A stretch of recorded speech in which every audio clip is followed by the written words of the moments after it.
His work spans every continent and has been featured on television and in print, Discovery, Nat Geo, Vice, and others. He recently returned from Mogadishu, the most dangerous city on earth, where he shadowed the heroic El Mahmoud women on their quest to clean up the streets and restore humanity to their war-torn country. I present to you Sam Hyde, 2070 Paradigm Shift. Sam.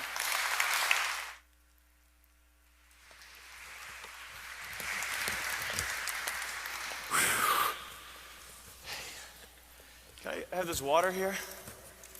Is this anybody's? I'm claiming that right there. All right.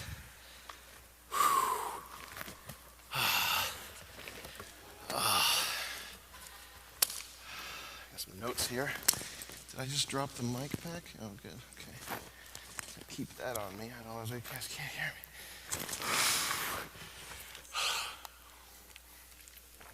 Give me like 25 seconds here.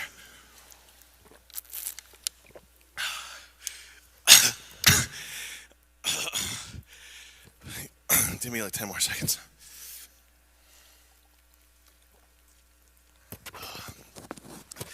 Oh man, this thing. Can we turn this up a little bit so I don't have to like turn my head into it? Can you like, how about now? Test. Hey, there you go. Yeah, I'll talk to you later. You're doing a good job. Oh man, okay. Can we reset the clock so I have another minute extra, please? Thank you. There we go. Okay, hey, I wanted to start sitting down anyway. Guys, pat yourselves on the back right now, okay? Let's do it. Come on. Everybody, I'm not gonna let you stop until I see everybody doing it. Let's pat ourselves on the back. There we go. You two, you're patting each other. That's cheating. You couldn't keep your hands off her, could you? Yeah. Hey, I don't blame you. She's a cutie. Hey guys. That pat on the back right there is for saving the world. I'm looking at young minds right now. You guys are all intelligent. I know that you did good in school. I didn't do that. You especially. You're very smart. Look at us. We're the machine that keeps the world going, okay? I'd like to start this talk off with a parable, a story, if you will. I was at a college, a second tier, not an Ivy League school, a second choice school. And I was in a class, and there was a student in that class, okay? And the teacher, he was spouting some horrible nonsense about how, it was something about how women's rights are not legitimate, something that everybody knew was false. But if anybody had spoken up, he would have taken extreme joy in failing them, okay? Nobody spoke up. One person raised his voice. One person started talking. The teacher couldn't believe it. The classroom couldn't believe it either. But in the end, he had logic on his side. And at the end of the day, he proved his point. That student was Albert Einstein. And that same sense of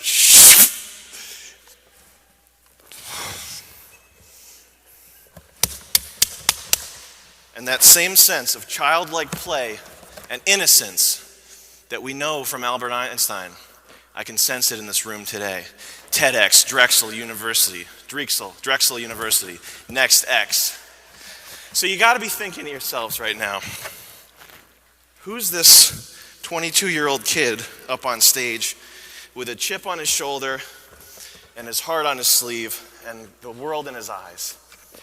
Well, that's a tough question, asking somebody to define who they are. I much prefer to ask, what inspires that person? What inspires you? What inspires you? What inspires you? I want an answer. What inspires you? You better find something, man. Don't worry about it. Possibilities. What inspires me is teaching African refugees how to program JavaScript. What inspires me is finding out how to use maglev trains to get resources to the moon. These are the challenges that tomorrow's going to face, okay?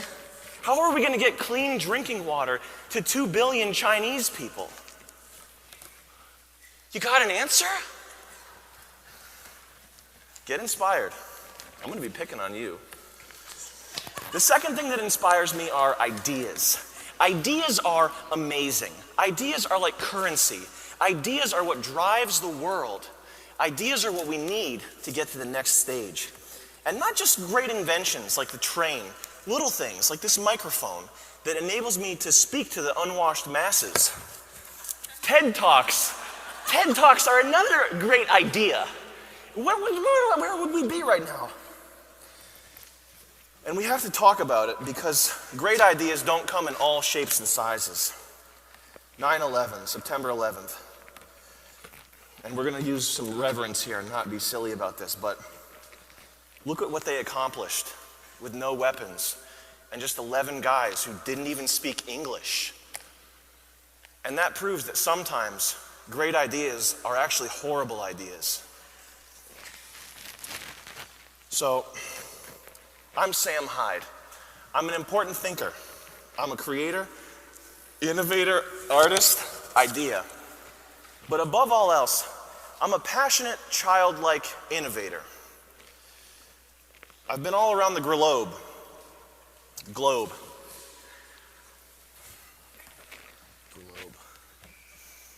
I've been all around the globe working on cutting-edge projects of all kinds. And I'm here to ask you one question. Where are we at?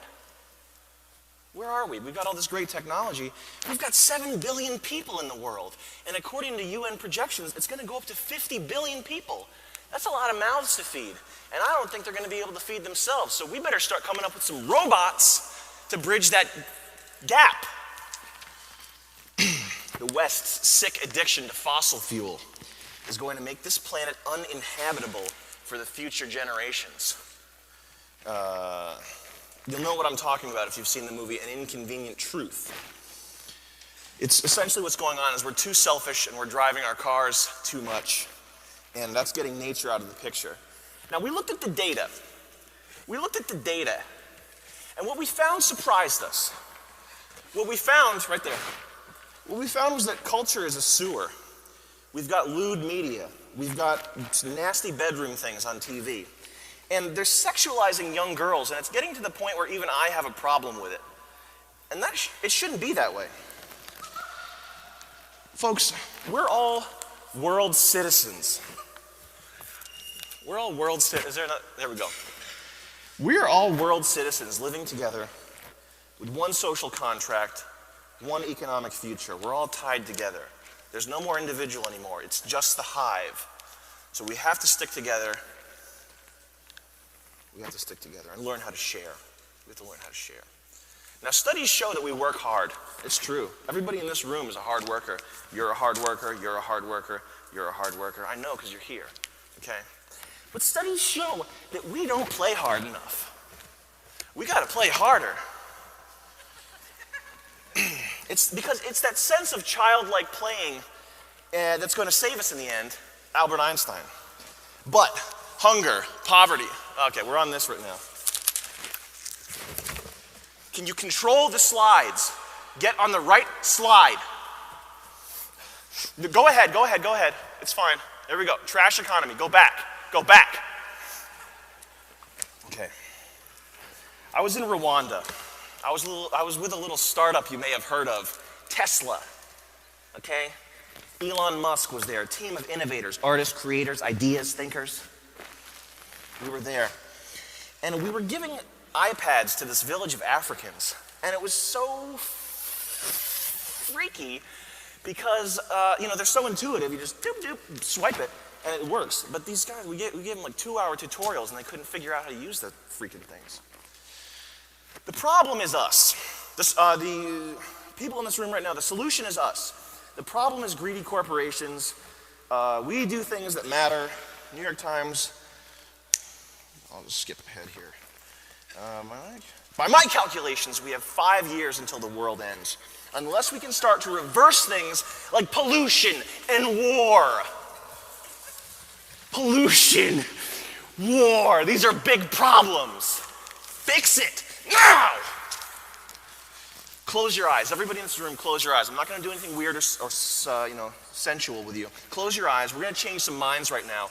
Everybody close your eyes. Okay, close them. Seal them up. Seal them up good. You, especially you. I want those eyes closed. Get on it. Make sure your friend has their eyes closed too. Now look, this is a pivotal moment in human history. Right now in this room, Drexel University, TEDx, NextX. This is the time to be doing this.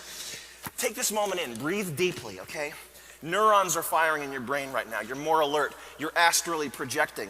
You're getting a little bit high on the sound of my voice. I have a nice timbre to it. I know that I'm a good public speaker. You're drinking bulletproof coffee. And you don't even realize you're getting all jagged up in the head listening to my presentation. You're going to remember this forever. 2070, future, now. What? 2070 predictions. The next 50 years are going to be some serious stuff. Seafloor farming. 75% of the world's surface not being used by agriculture. On the seafloor, you're going to have sea beets, sea yams, sea cabbage. Have you ever had a sea salad? Have you ever had sea cheesy baked potatoes that blew your socks off?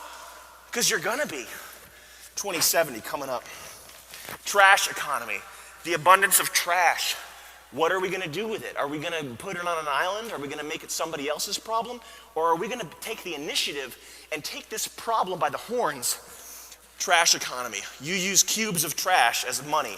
Everybody becomes rich. It's a gold rush. Walk with me.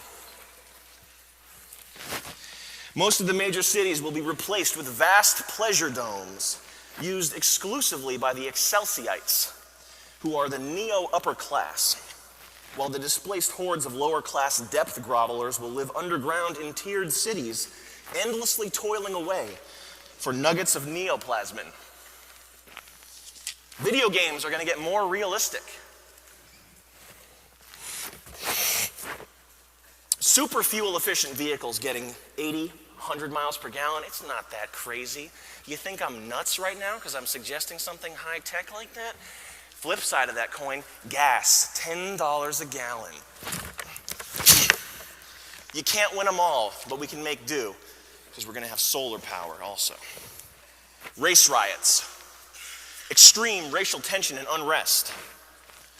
It's called the knockout game, and eventually white people are going to get tired of playing it. That's all I'm saying. I'll skip that one. We have 2 minutes left, okay. Playing games with me, huh? Can we get the original 18 minutes back on here? You caught me. I'm unprepared. Now, 2070, due to the massive birth increase, we're going to have a shortage of milk. What this means is the Neo-Earth Good Government League is going to have to genetically modify all humans, male and female, to lactate once a month. Once every month, you're going to be going to a lactation processing center where they'll hook you up to all kinds of weird things. Now, due to some fluke, about 3% of the population produces milk, about 500% as much milk. So they're going to have to be farmed constantly, and it's very painful. But they're going to be rounded up by FEMA, and their milk will serve the greater good. Guys, what's the one problem right now that's not going to be around in 2070? The elderly and the disabled. Because we're just going to kill them. We're just going to kill them. So we looked at the data.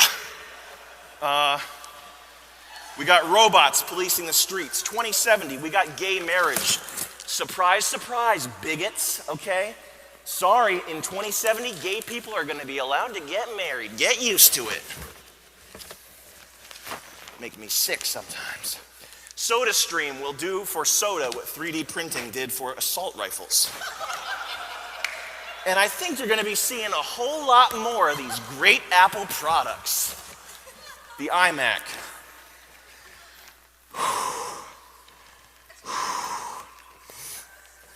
You're probably thinking this is some pretty deep stuff, and you're right. State-enforced homosexuality. I don't have a problem with that. It's equal. Facebook as your birth certificate. Mac iPads built into every school desk for every child. 3D printers are kids' toys, and the newest 3D printer, your kid is going to be printing up 3D Muslim Barbie dolls. 2070, gay men have actually developed reproductive organs inside of their area, and a new generation of children are born from inside gay men. What else we got here? Good luck searching for Al-Qaeda on the internet in 2070. You'd have better luck going next door and asking them in person. What else we got here? You are not going to like that one. Nobody's going to like that one. Let's do this here. Can we get one final pat on the back, everybody? Pat yourselves on the back. Please do it. You are going to be the future. That's a good thing. You're going places, kid. You're going, man, we're so screwed. 2070, Israel straight up ripped off the map. Bye! Bye bye! Bye! Not my choice. It's probably what's going to happen. Okay. Anybody else have any predictions? What do you think is going to happen? Now it's time for you, because you are you plural is the star, like YouTube here, like the Time magazine cover. You guys are the star. I'm just some crazy guy. I'm not cool. What predictions do you have? 2070. Make a real one. Let's have something real here. You don't know that. I'm going to have your mind uploaded to my BlackBerry. You'll be here. You'll be cryogenically frozen. I know it. Anybody have any predictions? What do you think is going to happen in 2070? I think it's going to be better than what we have right now. I think there can't possibly be anything worse than what we have right now. Which implies it's going to be better. Hey, man. Thank you. Thanks for having me here. Thank you. What do you want me to walk through here? Right here. Okay.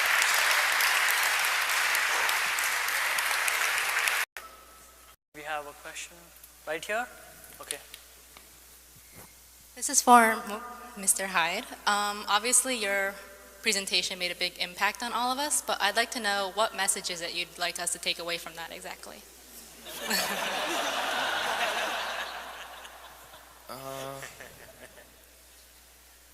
I don't know, man. I guess that's up to you. I don't know. It's nothing. It's just a bunch of crap.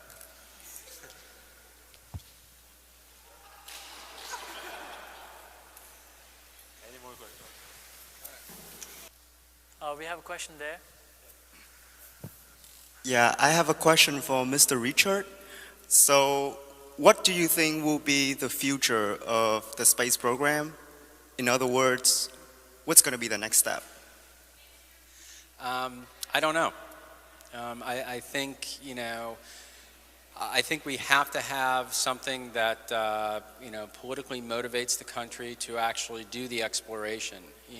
History shows that the countries that explore have the highest standard of living.